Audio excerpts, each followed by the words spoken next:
চাই বাংলাদেশ থেকে ফজলুরকে বিতাড়িত করে শেখ হাসিনার আঁচলের তলে নিয়ে অবস্থান করার। আপনার মতো এই ফজলুরকে বাংলাদেশের জনগণ খায় না। এই ফজলু মজলু দেখার টাইম আমাদের নাই। এই ফজলু মজলুর জন্য বাংলাদেশ স্বাধীন হয় নাই। এই ফজলুদের জন্য বাংলাদেশের রাজনীতি নয়। আপনার জন্য রাজনীতি হচ্ছে ভারতের পাচাটা এবং দালালি করা। ওখানে চলে যান। আসসালামু আলাইকুম। খালেদা জিয়ার উপদেষ্টা ফজু পাগলা তাকে চরম ধুলাই দিয়েছে। আমরা বিস্তারিত ডক্টর ফয়জুল হকের মুখ থেকে জেনে আসবো। এই ফজলুর রহমান বলে যে 24 সালের আজকের পরে নাকি মব সংস্কৃতি চালু হয়েছে, শেখ হাসিনার আমলে নাকি এর চাইতে ভালো ছিল। ফজলুর যদি শেখ হাসিনা এত ভালোই হয়ে থাকে তাহলে শেখ হাসিনার আঁচলের মধ্যে গিয়ে বসে থাকো, তোমার বাংলাদেশে থাকার অধিকার নাই, অধিকার নাই, অধিকার নাই। আমি চাই বাংলাদেশ থেকে ফজলুরকে বিতাড়িত করে শেখ হাসিনার আঁচলের তলে নিয়ে অবস্থান করো। আপনার মতো এই ফজলুরকে বাংলাদেশের জনগণ খায় না। এই ফজলু মজলু দেখার টাইম আমাদের নাই। এই ফজলু মজলুর জন্য বাংলাদেশ স্বাধীন হয় নাই। এই ফজলুদের জন্য বাংলাদেশের রাজনীতি নয়। আপনার জন্য রাজনীতি হচ্ছে ভারতের পাচাটা এবং দালালি করা। ওখানে চলে যান। 24 নিয়ে কথা বলবেন না। 24-এর কোনো অধিকার আপনার নাই। 24-এ গণতন্ত্র এবং 24-এর বিপ্লব নিয়ে একটা মিথ্যাচার আর করবেন না। কাউকে নতুন নতুন রাজাকার ট্যাগ লাগানোর চেষ্টা করবেন না। কাউকে নতুন নতুন করে আবার মব জাস্টিসের মধ্যে ফালানোর চেষ্টা করবেন না। মব করেছে আপনার বোন শেখ হাসিনা, মব করেছে আপনার পূর্বসূরি আওয়ামী লীগ, মব করেছে শেখ হাসিনার উত্তরসূরিরা। আপনি তাদেরই বংশের লোক, আপনি তাদের কাছে ফেরত যান। মব নিয়ে কথা বলবেন না ফজলুর রহমান সাহেব। বাংলাদেশে কোনো মব জাস্টিস শেখ হাসিনার এই 16 বছরের চাইতে 53 বছরে কোনো আমলে কেউ কোনোদিন প্রতিষ্ঠিত করে নাই। এখনো যা করছে মব, এই মবের মূল হোতা হচ্ছে আওয়ামী লীগ। তারা টার্গেট করে করে এই অন্যায়গুলো করে যাচ্ছে। বাংলাদেশে আমরা বৈষম্য চাই না।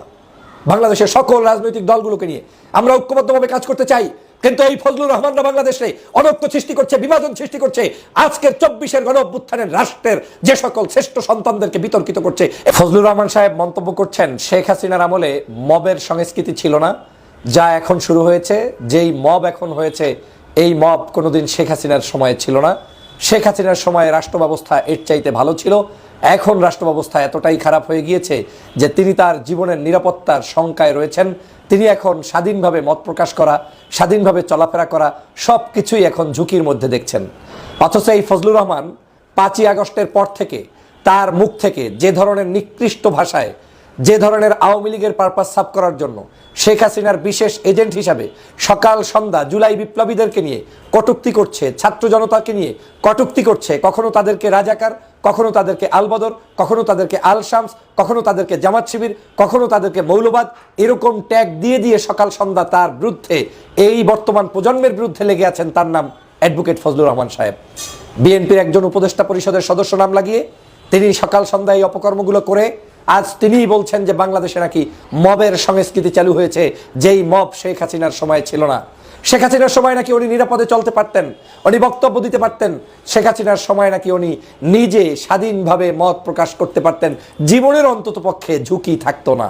তার সময় তিনি ভয় পেতেন যে কেউ না কেউ হয়তো তাকে অ্যারেস্ট করবে, কিন্তু কেউ না কেউ তাকে মেরে ফেলবে, এই চিন্তাটা তার ছিল না। কারণ অ্যাডভোকেট ফজলুর রহমানের মতো একজন সিনিয়র মানুষকে মেরে ফেলবে, এটা নাকি ফজলুর রহমানের বিশ্বাস হয় না। ফজলুর রহমান, চোখ দুইটা কি অন্ধ হয়েছে আপনার? তাকিয়ে দেখেন আপনার পাশে।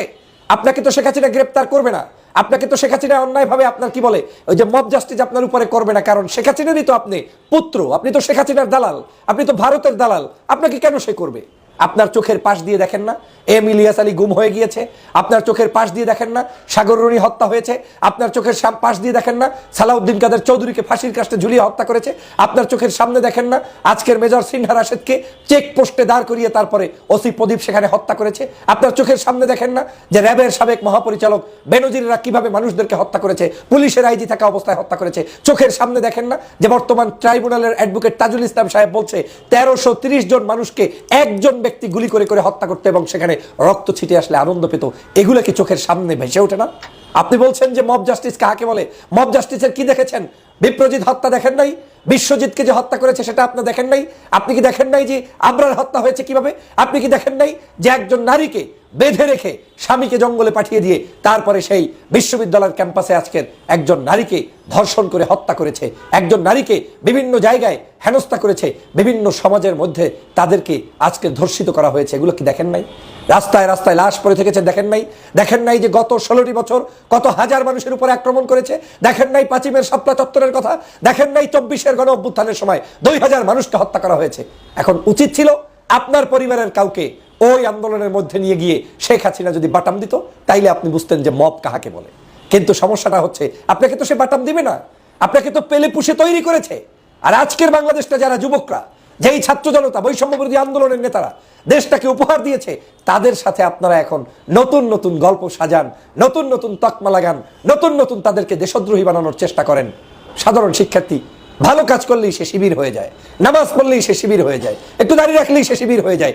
এই মত প্রকাশ করতো শেখ হাসিনা, আজকের আপনি ফজলুর রহমান বিএনপির চেয়ারপারসনের উপদেষ্টা হয়ে করছেন। একেবারে একেবারে ধ্বংসের দ্বার প্রান্তে নিয়ে যাচ্ছেন আপনারা।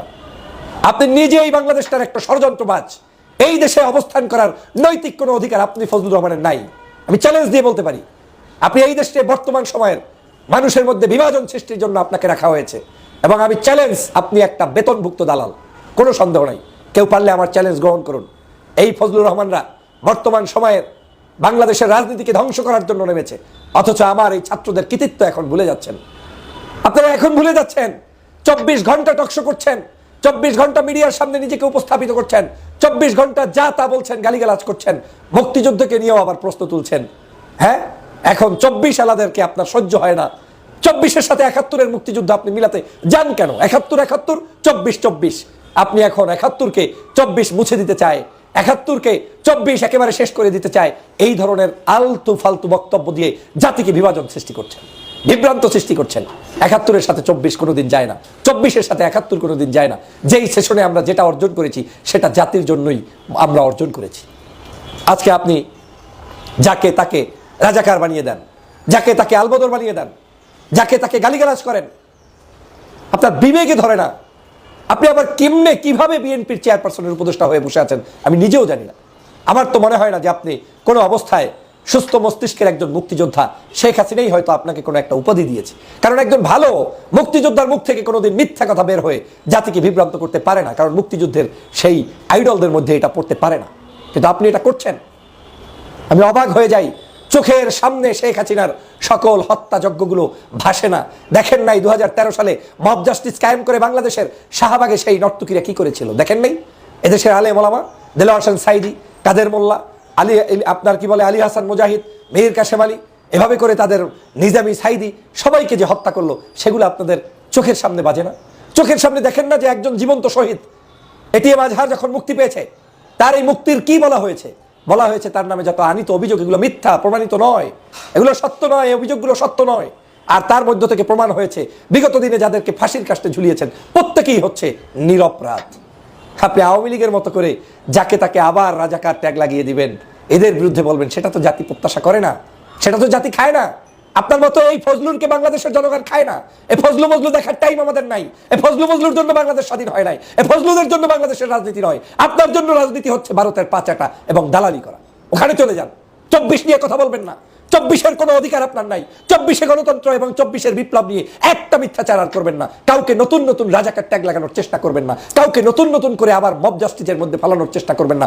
মব করেছে আপনার বোন শেখ হাসিনা, মব করেছে আপনার পূর্বসূরি আওয়ামী লীগ, মব করেছে শেখ হাসিনার উত্তরসূরিরা। আপনি তাদেরই বংশের লোক, আপনি তাদের কাছে ফেরত যান। মব নিয়ে কথা বলবেন না ফজলুর রহমান সাহেব। বাংলাদেশে কোনো মব জাস্টিস শেখ হাসিনার এই 16 বছরের চাইতে 53 বছরে কোনো আমলে কেউ কোনোদিন প্রতিষ্ঠিত করে নাই। এখনো যা করছে মব, এই মবের মূল হোতা হচ্ছে আওয়ামী লীগ। তারা টার্গেট করে করে এই অন্যায়গুলো করে যাচ্ছে। বাংলাদেশে আমরা বৈষম্য চাই না। বাংলাদেশের সকল রাজনৈতিক দলগুলোকে নিয়ে আমরা ঐক্যবদ্ধভাবে কাজ করতে চাই, কিন্তু এই ফজলুর রহমানরা বাংলাদেশে অনৈক্য সৃষ্টি করছে, বিভাজন সৃষ্টি করছে। আজকের 24-এর গণঅভ্যুত্থানের রাষ্ট্রের যে সকল শ্রেষ্ঠ সন্তানদেরকে বিতর্কিত করছে, এই ফজলুর রহমান বলে যে 24 সালের আজকের পরে নাকি মব সংস্কৃতি চালু হয়েছে, শেখ হাসিনার আমলে নাকি এর চাইতে ভালো ছিল। ফজলুর যদি শেখ হাসিনা এত ভালোই হয়ে থাকে, তাহলে শেখ হাসিনার আঁচলের মধ্যে গিয়ে বসে থাকো, তোমার বাংলাদেশে থাকার অধিকার নাই, অধিকার নাই, অধিকার নাই। আমি চাই বাংলাদেশ থেকে ফজলুরকে বিতাড়িত করে শেখ হাসিনার আঁচলের তলে নিয়ে অবস্থান করানোর জন্য সবাইকে সেই কাজে অংশ নিতে হবে। এই মিথ্যাচার লোকগুলোর কাছ থেকে দেশকে রক্ষা করতে হবে। আল্লাহ। সুপ্রিয় দর্শক, বিষয়টি আপনারা কিভাবে দেখছেন অবশ্যই আপনাদের মূল্যবান মন্তব্য কমেন্ট বক্সে জানাবেন। সবসময় সত্য নির্ভেজাল তথ্য পেতে স্বাধীন বাংলা টিভি ইউটিউব চ্যানেলটি সাবস্ক্রাইব করে আমাদের সাথে থাকুন।